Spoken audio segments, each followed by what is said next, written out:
तो प्यारे विद्यार्थियों, स्वागत है आप सबका एक और नए वीडियो में। प्यारे विद्यार्थियों, यहाँ से आप लोग देख सकते हो हमारे पास में आ चुका है अर्धवार्षिक परीक्षा 2023-24 कक्षा 12 का आपका लेखा शास्त्र विषय का पूरा क्वेश्चन पेपर और इसका फुल सॉल्यूशन। देखिएगा प्यारे विद्यार्थियों, यहाँ से मैं आप सभी को पूरा का पूरा आपका क्वेश्चन पेपर हल सहित बताने वाला हूँ। एक भी क्वेश्चन प्यारे विद्यार्थियों यहाँ से आपका मिस नहीं होगा। तो चलेगा, अब आगे बढ़ते हैं, देखते हो समझते हैं कि अर्धवार्षिक परीक्षा कक्षा 12 का आपका लेखा शास्त्र विषय का पूरा क्वेश्चन पेपर कैसा आएगा और आप सबको प्यारे विद्यार्थियों इस क्वेश्चन पेपर का सॉल्यूशन कैसे पूरा कंप्लीट कर लेना चाहिए।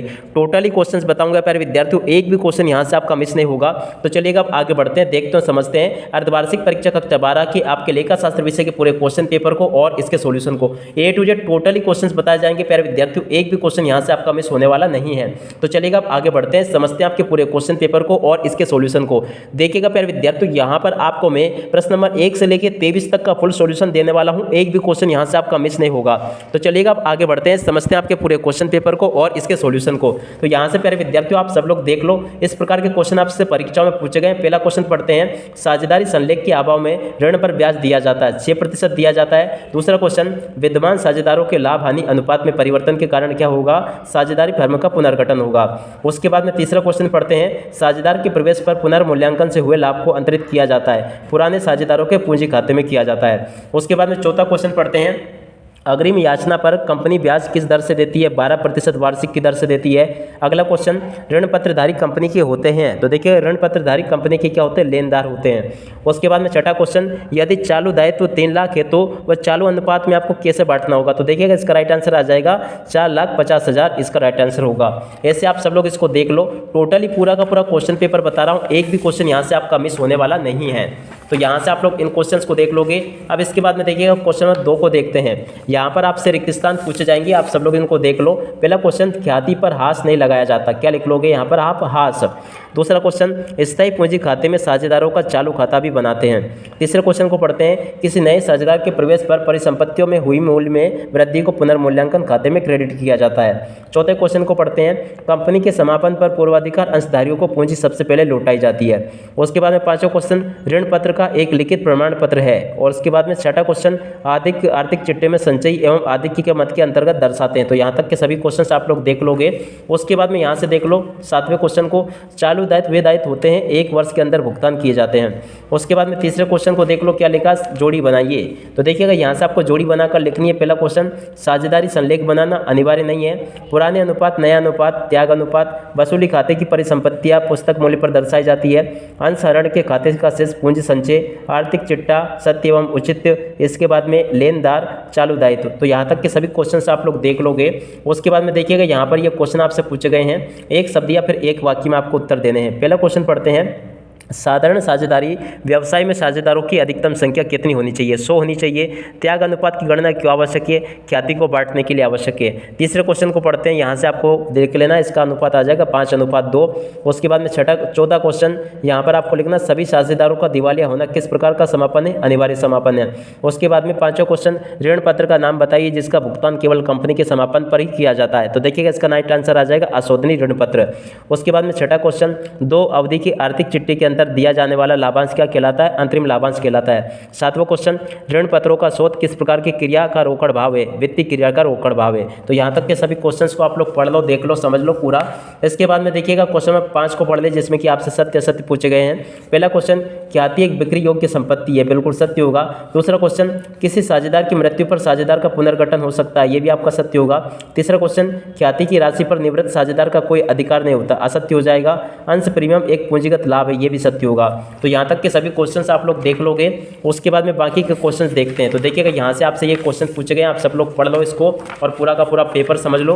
पांचवा क्वेश्चन, मांग पर देय ऋणों को चिट्टे में चालू दायित्वों में दर्शाया जाता है, ये सत्य होगा। छठा क्वेश्चन, वार्षिक हास गैर रोकड़ मद है, ये भी आपका सत्य होगा। उसके बाद में देखिएगा, ख्याति की 2 विशेषता आपको बतानी है। तो चलिएगा, जल्दी से ख्याति की विशेषताओं को पढ़ते हैं कि ख्याति की विशेषताएं क्या क्या है। तो यहाँ से प्यारे विद्यार्थियों आप लोग ख्याति की विशेषताओं को नोट कर लो, पूरा का पूरा ये ख्याति की विशेषताएं यहाँ पर आपको दी गई है, पूरी नोट कर लो आप लोग इस जगह से इसको। और उसके बाद में अगला क्वेश्चन, साझेदार के अवकाश ग्रहण प्राप्ति अनुपात की गणना क्यों की जाती है, 7वां क्वेश्चन पूछा गया है। तो देखिएगा, इसका उत्तर ये लिखा, पूरा का पूरा उत्तर आप लोग नोट कर लोगे यहाँ से। अगला क्वेश्चन पढ़ते हैं, देखिएगा, कंपनी की किन्हीं दो विशेषताओं को लिखिए। 9वां क्वेश्चन आपसे पूछा गया है। तो देखिएगा कंपनी की दो विशेषताएं कौन कौन सी है, यहाँ से आप लोग देख लो। ये पूरी की पूरी विशेषताओं को आप लोग देख लोगे यहाँ से और इनको लिख लोगे। उसके बाद में परिवर्तनीय पूर्वाधिकार अंशों से क्या से 10वां क्वेश्चन आपसे पूछा गया है। तो देखिएगा इसका उत्तर ये लिखा, पूरा का पूरा उत्तर आप लोग नोट कर लो यहाँ से। उसके बाद में अगला क्वेश्चन अभाग युक्त पूर्वाधिकार अंश क्या है, 11वां क्वेश्चन। तो देखिएगा इसका उत्तर ये आ जाएगा, आप सब लोग देख लो यहाँ से और अच्छी प्रकार से नोट कर लोगे इसको। उसके बाद में अगला क्वेश्चन पढ़ते हैं इधर का। A to Z क्वेश्चन बताऊंगा प्यारे विद्यार्थियों, एक भी क्वेश्चन यहाँ से आपका मिस नहीं होगा। आप सब लोग पर पूरा वीडियो देख कर जाओ, तभी जाके आपको पूरा क्वेश्चन पेपर समझ में आ पाएगा। 12वां क्वेश्चन पढ़ते हैं, अति अभिधान क्या है। तो देखिएगा अति अभिधान किसे कहते हैं, इसका उत्तर ये लिखा, पूरा का पूरा क्वेश्चन और इसके सॉल्यूशन को आप लोग देख लोगे यहाँ से। उसके बाद में कंपनी अधिनियम 2013 के अनुसार ऋण पत्र की परिभाषित कीजिए। तो देखिएगा इसका उत्तर ये लिखा, पूरा का पूरा क्वेश्चन और इसके उत्तर को नोट कर लो आप लोग। उसके बाद में अगला क्वेश्चन दीर्घकालीन ऋण से आप क्या समझते हैं, 14वां क्वेश्चन। तो देखिएगा 14वें क्वेश्चन का उत्तर ये आ जाएगा, आप सब लोग देख लोगे इसको और अच्छे से याद कर लो। उसके बाद में कब विनियोग रोकड़ तुल्य माना जाता है, 15वां क्वेश्चन। तो देखिएगा इसका उत्तर ये आ जाएगा, आप सब लोग देखो इसको और अच्छे से नोट कर लो। उसके बाद में 16वें क्वेश्चन को देखते हैं या 16वें के अथवा वाले क्वेश्चन को देखते हैं। तो देखिएगा हम 16वें क्वेश्चन को देख लेते हैं, ये इसका उत्तर लिखा, पूरा का पूरा यहाँ तक का देख लोगे आप लोग। उसके बाद में फर्म में नए व्यक्ति के साझेदार क्यों बनाया जाता है, 17वें क्वेश्चन को देखते हैं। तो देखिएगा इसका उत्तर ये लिखा है, पूरा का पूरा क्वेश्चन देख लो और इसके उत्तर को देख लो यहाँ तक का। उसके बाद में अगले क्वेश्चन को पढ़ते हैं। A to Z क्वेश्चन बताऊंगा प्यारे विद्यार्थियों, यहाँ से एक भी क्वेश्चन यहाँ से आपका मिस होने वाला नहीं है। अब इसके बाद में देखिएगा 18वां क्वेश्चन पूछा आपसे, ऋण पत्रों के आवश्यक लक्षण लिखिए। तो देखिएगा ऋण पत्रों के आवश्यक लक्षण ये लिखे हैं, यहाँ से आप लोग याद कर लो इसको। उसके बाद में 19वां क्वेश्चन वित्तीय विश्लेषण की 3 सीमाओं को चर्चा कीजिए। 19वां क्वेश्चन आपसे पूछा गया है। तो देखिएगा इसका उत्तर ये आ जाएगा, यहाँ से आप सब लोग देख लो इसको, पहला दूसरा तीसरा इन सभी को आप लोग देख लो और अच्छी प्रकार से इसको समझ लोगे। उसके बाद में अगला क्वेश्चन पढ़ते हैं इधर। तो देखिएगा ये 20वां क्वेश्चन कुमुद सुमुद तथा कीर्ति। तो देखिएगा इसको पढ़ते हैं हम, इसका उत्तर ये आ जाएगा, आप सब लोग देख लो इसको। यहाँ से पूरा का पूरा इसका सॉल्यूशन ये दिया गया है, यहाँ से आप लोग नोट कर लो इसको, कुछ सही ये लिखा है। उसके बाद में इधर आ जाते हैं, ये वाला क्वेश्चन देखते हैं कौन से नंबर का। देखिएगा 20वां क्वेश्चन मैंने आपको बता दिया। 21वां क्वेश्चन संजय और मनोज का आपको ये बनाना है। तो देखिएगा यहाँ से आप सब लोग देख लो, ये पूरा का पूरा इसका उत्तर लिखा है और देखिएगा यहाँ से आप सब लोग इसको देख लोगे। और इसके बाद में अगला क्वेश्चन इधर पढ़ते हैं हम, क्या लिखा है। देखिएगा अंशों के निर्गमन संबंधी जनरल प्रविष्टि आपको करनी है। तो देखिएगा अंशों के निर्गमन संबंधी जनरल प्रविष्टि आपको इस प्रकार से करनी है, पूरी की पूरी देख लो आप लोग यहाँ तक का ये और इसको अच्छे से कंप्लीट कर लो। और उसके बाद में देखिएगा प्यारे विद्यार्थियों आगे आपको इस प्रकार से इसको लिख लेना है। और देखिएगा यहाँ पर आपको क्वेश्चन लिखा है, रोकड़ प्रवाह विवरण को तैयार करने के उद्देश्य बताइए। तो देखिएगा इसका उत्तर क्या आ जाएगा, ये प्यारे विद्यार्थियों पूरा का पूरा इसका उत्तर लिखा है, यहाँ तक का पूरा देख लो आप लोग इसको और अच्छी प्रकार से पूरा आप लोग इसको याद कर लोगे। यहाँ तक के सभी क्वेश्चन प्यारे विद्यार्थियों मैंने आपको बता दिए। टोटली जिस प्रकार के क्वेश्चन आपकी परीक्षाओं में पूछे जा रहे हैं पूरा का पूरा मैं आपको यहाँ से बता चुका हूँ। अब प्यारे विद्यार्थियों इसी के साथ में इस वीडियो को यहीं पर समाप्त करते हैं। नमस्कार, जय हिंद, जय भारत।